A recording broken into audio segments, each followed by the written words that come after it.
Hello everyone, welcome back to our channel How Logical. In today's video, I'm gonna show you guys how to log into your Kentucky sales tax account. For this guys, what you need to do is open up any web browser, as I have already opened the Google Chrome, and bring up the search bar and type in Kentucky sales tax login and hit the enter.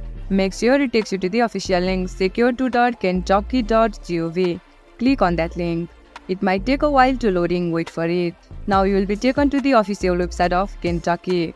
Now at the right side of your screen you can see the login form. Just over here you need to enter your username. Similarly enter your password over here. Click on stay logged in for further use.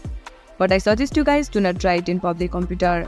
And once you click on login button, then you will be able to access your account.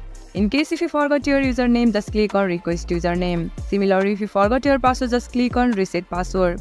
Then you will be easily recover your password. In case if you don't have any account of Kentucky, just click on sign up button, then you will be easily create a new account. This much for today guys. If you guys find our video helpful, please give a like.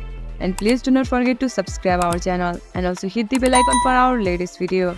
And drop a comment for reviews and more content like this. I'll see you guys again in our next video. Thank you for watching.